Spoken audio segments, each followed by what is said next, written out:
নমস্কার, আরো একবার স্বাগত আপনাকে TV9 বাংলায়। আমি দীপ রয়েছে আপনার সঙ্গে। বাংলা জুড়ে হাড় কাঁপানো শীত। 2013-র পর শীতলতম দিন কলকাতায়। শীতে গত 13 বছরের রেকর্ড আজ ভেঙে গেল মহানগরে। 10.2 ডিগ্রি সেলসিয়াসে নামলো আলিপুরের পারদ। 8 বছরের রেকর্ড ভাঙা শীত দমদমে তাপমাত্রা আজ 9.5 ডিগ্রি। কনকনে উত্তুরে হাওয়ায় জবুথবু প্রায় গোটা বাংলায়। শ্রীনিকেতনে 6.2 ডিগ্রি ঠান্ডা, বাঁকুড়ায় ঠান্ডা 7.8, 9 ডিগ্রিতে জলপাইগুড়ি কোচবিহারের তাপমাত্রা। চলতি সপ্তাহ জুড়েই এই জাঁকিয়ে শীত বজায় থাকবে বাংলা জুড়ে। আর একবার জানাই আপনাদের, আজ বাংলা জুড়ে হাড় কাঁপানো শীত। 2013-র পর শীতলতম দিন কলকাতায়। শীতে 13 বছরের রেকর্ড ভাঙল মহানগরে। 10.2 ডিগ্রি সেলসিয়াসে নামলো আলিপুরের পারদ। আমাদের প্রতিনিধি কমলেশ এই মুহূর্তে আমাদের সঙ্গে রয়েছে। কমলেশ, কতদিন এই শীতের আমেজ বাংলা অন্তত অনুভব করতে পারবে? তার কারণ যে ঠান্ডাটা এই মুহূর্তে পড়েছে, এটা একেবারে রেকর্ড ঠান্ডা বলা চলে। দেখো, আমাদের আবহাওয়াবিদরা যেটা বলেন সবসময়, আমাদের এখানে ঠান্ডা হাওয়াটা আসে কাশ্মীরের দিক থেকে দিল্লি হয়ে, মানে উত্তর পশ্চিম দিক থেকে, এবং আসে আমাদের উত্তর দিকে যে হিমালয় রয়েছে, সিকিম, তিব্বত, এদিকে নেপালের হাওয়া, মানে একদিক থেকে উত্তর পশ্চিম দিকের হাওয়া এবং উত্তরের হাওয়া, এই দুটো যখন মিশে একসাথে দক্ষিণবঙ্গে ঢোকে, তখনই কিন্তু এরকম 9 ডিগ্রি 10 ডিগ্রি টেম্পারেচার দেখা যায়। এর আগে আমরা এরকম শেষবার দেখেছি একসঙ্গে গোটা দক্ষিণবঙ্গ জুড়ে এমন ঠান্ডা, উত্তরবঙ্গ জুড়ে ঠান্ডা, সেটা 2013 সালের 9 জানুয়ারি কলকাতার তাপমাত্রা 9 ডিগ্রিতে নেমেছিল। আজকে হয়তো 9 ডিগ্রিতে আলিপুরের তাপমাত্রা নামেনি, কিন্তু 10.2 ডিগ্রি সেলসিয়াসে, মানে 13 বছরের রেকর্ড ভাঙা শীত। এই 13 বছর পরে আজকে শীতলতম দিন কলকাতায় বলা যায়। এবং দমদমে সেদিন 6.6 ডিগ্রিতে তাপমাত্রা নেমেছিল। অতটা না হলেও দমদমের তাপমাত্রা আজকে 9.5 ডিগ্রিতে নেমেছে। Sriniketan 6.2 degree, Bankura 7.8 degree. বেশ ভালো ঠান্ডা, মানে জাকিয়ে শীত, জবুথবু করে দেওয়া শীত। আগামী 24 ঘন্টায় তাপমাত্রা আরো খানিকটা নামতে পারে, এরকমই পূর্বাভাস, কারণ বেশ জোরে উত্তরে হাওয়া বইছে। আগামী 24 ঘন্টা তাপমাত্রা একটু নামতে পারে, এবং আগামী 4 থেকে 5 দিন এই জাকিয়ে শীত থাকবে। বড়জোর তাপমাত্রা 1-8 ডিগ্রি বাংলার মানুষ এই ঠান্ডাটা উপভোগ করতে পারবেন। কমলেশ, আমাদের সঙ্গে থাকো, আমি আসবো তোমার কাছে। এই মুহূর্তে আমাদের সঙ্গে এই গোটা বাংলা থেকে আমাদের নানান প্রতিনিধিরা আমাদের সঙ্গে রয়েছেন এই মুহূর্তে। একাধিক প্রতিনিধি আমাদের সঙ্গে রয়েছেন এই মুহূর্তে। আমাদের সঙ্গে হীরক রয়েছেন বাঁকুড়া থেকে। হীরককে দেখতে পাচ্ছি একেবারে শীত পোশাকে এই মুহূর্তে। আমাদের সঙ্গে অসীমও রয়েছে দেখতে পাচ্ছি। আমি শুরুতে একবার হীরকের কাছে যাই। বাঁকুড়া, এই ঠান্ডাতে বাঁকুড়াতে কি পরিস্থিতি হীরক? এবং তার পাশাপাশি জানতে চাইবো যে এই শীত কেমন উপভোগ করছেন বাঁকুড়ার মানুষ। দেখো, প্রথমে তোমাকে জানিয়ে রাখতে চাইবো যে গত কয়েকদিন ধরেই বাঁকুড়ার তাপমাত্রা একটু একটু করে নামছিল, এবং সেই তাপমাত্রা নামতে নামতে আজকে এসে পৌঁছেছে 7.8 ডিগ্রি সেলসিয়াসে। আজই এই মরশুমের শীতলতম দিন অন্তত বাঁকুড়ায় এখন তুমি দেখতে পাচ্ছ 9:30 বাজছে। আমি এই মুহূর্তে দাঁড়িয়ে রয়েছি বাঁকুড়া শহরের একেবারে প্রাণকেন্দ্র মাচানতলায়। এই এলাকা অফিস পাড়া হিসাবে পরিচিত। বিভিন্ন জায়গা থেকে যারা মানুষজন, যারা বিভিন্ন দপ্তরে চাকরি করেন, তারা 9টার থেকেই এই রাস্তায় নেমে পড়েন এবং এই রাস্তা দিয়ে তারা বিভিন্ন অফিসে যান। কিন্তু এখন প্রায় 9:30 বাজছে, এখনও তুমি দেখতে পাচ্ছ যে রাস্তাঘাট পুরোপুরি ফাঁকা। দু একজন একেবারে যাদের নিতান্ত কাজ রয়েছে তারা রাস্তার বাইরে বেরিয়েছেন, বাকি কিন্তু সাধারণ মানুষ সেভাবে রাস্তায় নামেননি। সকালের দিকে কুয়াশার দাপট ছিল, তার পাশাপাশি গতকালও আমরা যেটা দেখেছি যে দিনভর উত্তরে কনকনে ঠান্ডা বাতাসের দাপাদাপি, সেটা ইতিমধ্যেই বাঁকুড়াতে আজকেও শুরু হয়ে গেছে।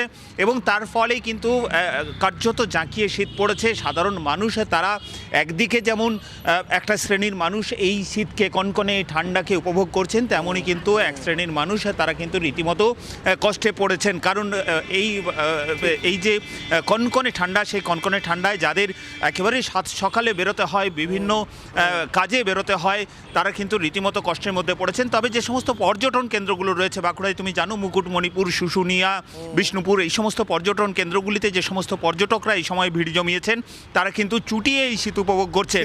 কারণ 7.8 ডিগ্রি সেলসিয়াস। আমাদের নজর থাকবে, আমাদের সঙ্গে থাকবে। এই মুহূর্তে একবার শহর কলকাতা একটু ঘুরে নিই। আমাদের সঙ্গে এই মুহূর্তে ভিক্টোরিয়া মেমোরিয়ালের সামনে থেকে আমাদের প্রতিনিধি সোমা রয়েছেন। আমি একবার সরাসরি সোমার কাছে দেখতে চাই। সোমা, এরকম রেকর্ড ঠান্ডার সকালে ভিক্টোরিয়ার সামনে ছবিটা ঠিক কি? হ্যাঁ দেখো, ভিক্টোরিয়ার সামনে আমি একটি ছবিটা দেখাই, এই সময়ে কিন্তু ভিড়টা কম, সেটা কিন্তু একেবারেই দেখো বোঝা যাচ্ছে। অন্য সময় কিন্তু ভিড়টা বেশিই থাকে, অন্য সময় সকালের দিকে, যেহেতু দেখো কলকাতার একটি বিশেষ দৃষ্টব্য, এখানে মানুষজন আসেন, তারা এখানে ঘুরে দেখেন, কিন্তু এই সময়টা দেখতে পাচ্ছ আজকে যেহেতু জাঁকিয়ে শীত পড়েছে, ফলে কিন্তু এখানকার মানুষজন তারা কিন্তু কমই এসেছেন। তবে দেখো বেলা বাড়ার সাথে সাথে হয়তো ভিক্টোরিয়া এই জায়গাটাতে হয়তো মানুষের সংখ্যা বাড়বে। তবে দেখো এখনো পর্যন্ত কিন্তু রোদের দেখা নেই, একেবারেই কুয়াশা, এখনো পর্যন্ত কুয়াশা রয়েছে। আমরা একেবারে ভোরবেলা থেকেই কিন্তু দেখেছি যে একেবারে কুয়াশার চাদরে মোড়া ছিল শহর কলকাতা। বিশেষত দেখতেই পাচ্ছ ভিক্টোরিয়া সেখানেও কিন্তু প্রচুর কুয়াশা রয়েছে। এবং এই সময়টা অন্য বছর এই সময় কিন্তু ভিক্টোরিয়ায় প্রচুর মানুষের ভিড় থাকে, দর্শন যারা করতে আসে, যারা এখানে আনন্দ করতে আসেন, দেখতে আসেন ভিক্টোরিয়া, এই সময়ে কিন্তু অর্থাৎ আজকের দিনে কিন্তু সেই সংখ্যাটা একেবারেই কম বলা যেতে পারে। এবং আমাদের সঙ্গে থাকো, আমাদের আরো এক প্রতিনিধি অসীম আমাদের সঙ্গে রয়েছেন। আমি একবার সরাসরি ঘাটালে নিয়ে যাই আপনাদের। ঘাটালে এই মুহূর্তে অসীম আমাদের জন্য ওয়েদারের কি আপডেট নিয়ে অপেক্ষা করছে। অসীম,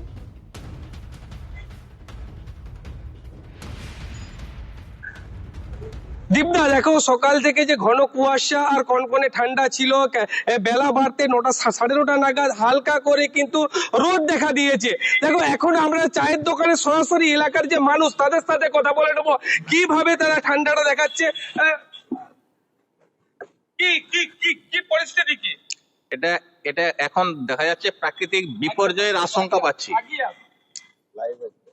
প্রাকৃতিক বিপর্যয়ের আশঙ্কা মনে হচ্ছে, কারণ যে শীত আমরা অনুভব করছি বাড়ি থেকে বেরোনোর সময়, যে শীত আমাদেরকে মনে হচ্ছে যে এই শীতে কার্যক্ষেত্রে যা অসম্ভব বলে মনে হচ্ছে এবং প্রাকৃতিক বিপর্যয়ের আশঙ্কা মনে হচ্ছে। কি পরিস্থিতি, শীতটা কেমন পাচ্ছেন? কি পরিস্থিতি? যা ঠান্ডা পরিস্থিতি, এতে ফাঁকে বেরোনো খুব দুর্বিষহ ব্যাপার। এই ঠান্ডাতে হাত পা কনকন করছে, কান থেকে হাত পা পর্যন্ত প্রচন্ড কন করছে, হাত পা ঠান্ডা হয়ে যাচ্ছে, মোটরসাইকেলে বেরোনো যাচ্ছে না। বলো। বুঝতে পারছি অসীম, নজর রাখো, বুঝতে পারছি যা পরিস্থিতি, যেমনটা তারা বলছেন যে সাত সকালে কাজের জায়গায় যেতেই ঠান্ডা অসুবিধা হচ্ছে, মোটর বাইক চালাতে তাদের অসুবিধা হচ্ছে কারণ হাত ঠান্ডা হয়ে যাচ্ছে। অসীম সঙ্গে থাকুন।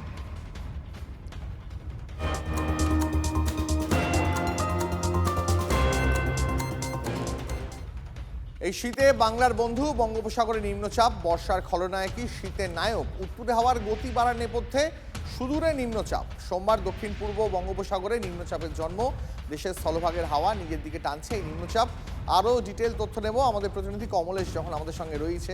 কমলেশ, দেখো দীপ, আমাদের এখানে ঠান্ডা আসে উত্তর পশ্চিম ভারত থেকে, যেটা বলছিলাম, এবং উত্তর দিক থেকে। এই কদিন আগে আমরা দেখেছি একটা শক্তিশালী পশ্চিমী ঝঞ্ঝা এসেছিল, তার প্রভাবে কাশ্মীর, হিমাচল এবং আমাদের সিকিমেও প্রচুর স্নোফল হয়েছে। এবং এই যে বরফ ছোঁয়া ঠান্ডা বাতাস, সেটা সমতলের দিকে এসে আমাদের একটা শীতের কামড় অনেকটাই বাড়িয়ে দিয়েছে। কি করে এই এখনো দেখো উত্তরে হাওয়া হু হু করে বইছে। এই যে উত্তরে হাওয়ার গতিটা এতটা বেড়ে গেল, এর পিছনে একটা নিম্নচাপের হাত রয়েছে, যে নিম্নচাপকে আমরা কদিন আগেও সাপান্ত করছিলাম যে আর কত বৃষ্টি হবে, কিন্তু এই নিম্নচাপ বঙ্গবন্ধু বলা যায়। বঙ্গোপসাগরে, দক্ষিণ পূর্ব বঙ্গোপসাগরে তামিলনাড়ু থেকে বেশ কিছুটা দূরে এই নিম্নচাপ রয়েছে, সেটা এমন ভাবে ঘুরছে, তার প্রভাবে এই স্থলভাগের হাওয়া সেদিকে ছুটে যাচ্ছে। সেই কারণেই হিমেল হাওয়ার এতটা হুল, এত জোরে উত্তরে হাওয়া বইছে, এবং সেই কারণে তাপমাত্রা এতটা নেমে এসছে। এবং যেহেতু কুয়াশা রয়েছে, সেটা একটা বড় কারণ। দিনের বেলার ঠান্ডায় যে ঘন কুয়াশা, রোদ উঠছে না, সেই কারণে দিনের তাপমাত্রা, সর্বোচ্চ তাপমাত্রা কোথাও 14, কোথাও 15, কোথাও 16, 17, 18 ডিগ্রির মধ্যে ঘোরাফেরা করছে, যেটা স্বাভাবিকের থেকে 5, 6, 7 ডিগ্রি কম দেখা যাচ্ছে। দিনের বেলা অন্তত দিল্লির ঠান্ডা আর কলকাতার ঠান্ডার মধ্যে বিশেষ কোনো পার্থক্য থাকছে না। আজকে 8 জেলায় শীতল দিন অর্থাৎ কোল্ড ডে এর সতর্কতা রয়েছে, আবহাওয়া দপ্তর জারি করেছে। বাঁকুড়া, পূর্ব পশ্চিম বর্ধমান, নদিয়া, মুর্শিদাবাদ এবং 2 দিনাজপুর, মালদায়। দীপ, অনেক ধন্যবাদ কমলেশ, অনেক ধন্যবাদ সোমা, আমাদের সঙ্গে ছিলেন হীরক, আমাদের সঙ্গে ছিলেন অসীম, প্রত্যেকেই ধন্যবাদ।